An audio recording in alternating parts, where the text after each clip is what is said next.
Welcome नाज़रीन, the Pakistan daily के साथ कमर भट्टी आपकी खिदमत में हाज़िर है और इस वक्त हमारे साथ मौजूद हैं मारूफ ओलंपियन रशीदुल हसन साहब। उन्हीं से बात करते हैं कि इस वक्त पाकिस्तान के हॉकी की जो ज़वाल की सूरत हाल है उसकी वजूहात क्या हैं और इस ज़वाल से हम कैसे निकल सकते हैं। रशीदुल हसन साहब, आप इस सारी सूरत हाल जो इस वक्त पाकिस्तान हॉकी की है आपके सामने है, कैसे हम बच सकते हैं इस हालात से? जी बिल्कुल, इसमें हमें अपना बेहतरी की गुंजाइश बहुत ज़्यादा है और हमें क्लब लेवल को अपना दोबारा उसी तरीके के ऊपर लेकर आना चाहिए। और फिर जो सेक्रेटरी और जो प्रेसिडेंट है उसकी क्रेडिबिलिटी देखें। जब वो सही होंगे, वो सही फैसले करने वाले होंगे, तो फिर अपना नीचे से जो प्लेयर भी हैं वो भी अच्छे आएंगे। आजकल जो दौर चल रहा है वो है सिफारशी कल्चर। अपनी डिस्ट्रिक्ट लेवल में जो इनके अपने नुमाइंदे होते हैं उनके बच्चों को अबलाई करते हैं और दूसरों को ये अपना कैंप में भी नहीं लेते। सबसे बड़ा अलमिया ही यही है। जब ये मेरिट पे काम होगा, मेरिट पे बात होगी, तो फिर पाकिस्तान की हॉकी में तरक्की आ सकती है। अच्छा रशीदुल हसन साहब, मैं बिल्कुल आपकी बात को सेकंड करूंगा कि जब हम स्कूल में पढ़ते थे तो स्कूल से जो है वो टीमें तैयार होती थी। लड़के आपके हॉकी के भी तैयार हो रहे होते थे, बैडमिंटन के भी तैयार होते थे, क्रिकेट के भी तैयार हो रहे होते थे।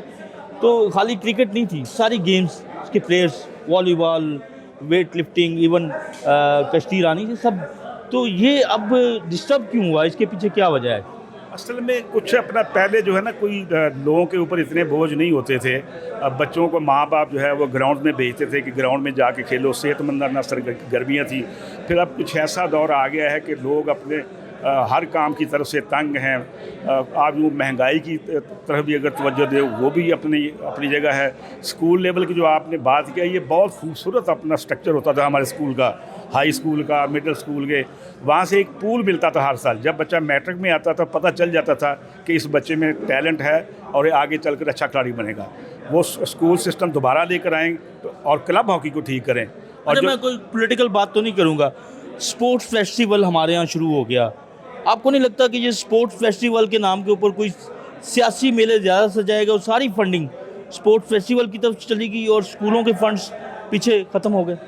हाँ बिल्कुल, ये वजह भी है। देखिए, पहले अपना स्कूलों में जो एडमिशन मिल जाते थे एक अच्छा प्लेयर होने से, स्कूल में भी एडमिशन मिलता था, कॉलेज में भी एक कोटा होता था। तो फिर बच्चों को ये होता था कि हमें स्पोर्ट अच्छी करेंगे तो हमें अच्छा डिपार्टमेंट भी मिल जाएगा। अब डिपार्टमेंट तो आपको पता है हॉकी के ख़त्म हो गए हैं।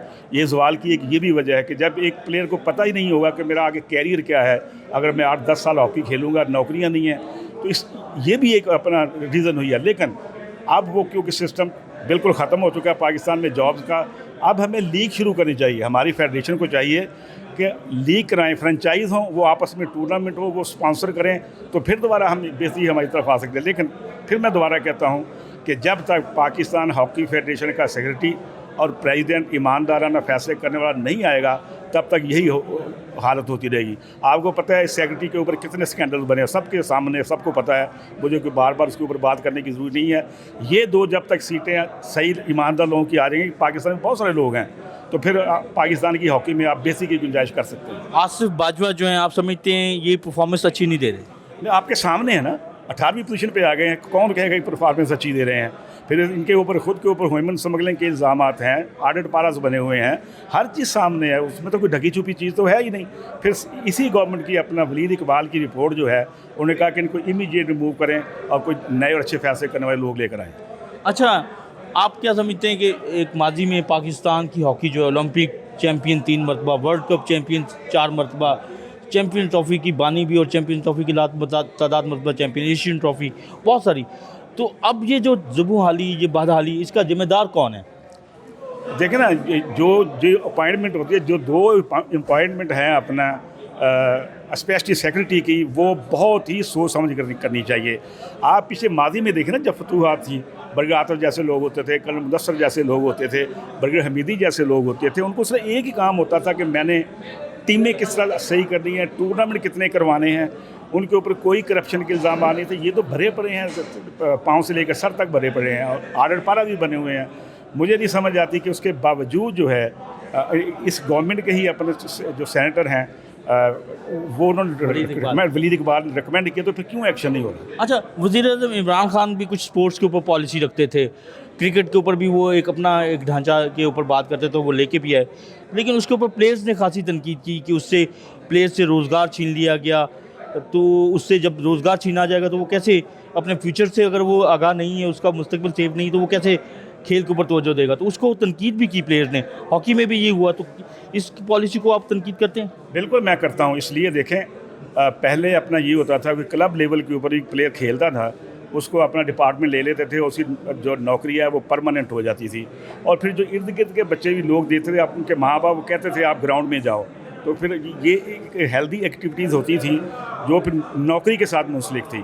तो उसी दौर में पाकिस्तान की हॉकी में तरक्की की है। जब ये इनकी नौकरियां ख़त्म कर दी हैं, जॉब्स ख़त्म कर दी हैं, तो फिर आपके सामने टैलेंट भी उसी तरह का आ रहा है। अगर कोई आ रहा है तो वो भी आपके सामने है, कोई कम्पीट ही नहीं कर रहा। जो इंटरनेशनल हॉकी खेली जा रही है उसमें हमारे बच्चे फिजीक वाइज ही अपना नहीं कर सके। एक बच्चा जो है जिसके पास नौकरी नहीं है, जिसके पास पैसे नहीं है मंथली मिल रहे, वो शाम को गेम करेगा। उसको हॉकी का खेल बहुत सख्त खेल है, उसके लिए उसकी जैसी खुराक भी चाहिए। तो ये तनज़ली का बाइस भी बना है। अच्छा, लास्ट क्वेश्चन, रशीद मंजूरुल हसन से रशीदुल हसन या कलीमुल्लाह से समीउल्लाह, ये आवाज़ कमेंट्री पे हमें बड़ी सुनने को मिलती थी, हसन सरदार, शहबाज सीनियर। तो ये अब कभी हमें फ्यूचर में इस तरह की जोड़ियाँ मिलेंगी? देखें, मैं फिर यही कहूँगा कि जब तक ऊपर का स्लॉट जो है, जो सेक्रेटरी और प्रेसिडेंट ठीक नहीं आएगा, तो ये हम मज़ीद नस्ली की तरफ जाएंगे। ये मेरे पॉइंट आप लिख लें। जब तक सख्त फैसले करने वाले, सही फैसले करने वाले, मेरिट पे फैसले करने वाले नहीं आएंगे, तो फिर हमारे यही हालात होते रहेंगे। ना कोई फिर वहाँ कलीमुल्लाह पैदा होगा, तो ना हसन सरदार पैदा होगा, ना कोई शहनाज शेख पैदा होगा। तो ये फिर इसी तरह फर्दर हम नीचे चले जाते हैं। हाँ, बहुत शुक्रिया रशीदुल हसन साहब ने हमें बड़ा भरपूर आगाह किया पाकिस्तान की हॉकी की तनज़्ज़ुली के हवाले से। और उनका यही कहना है कि हमें सख्त फैसले करने होंगे, अच्छे लोगों को आगे लाना होगा और प्रोफेशनल्स को। तो बिल्कुल पाकिस्तान की हॉकी में अभी भी टैलेंट मौजूद है, वो जान मौजूद है, हम सारे इजाज़त वापस हासिल कर सकते हैं।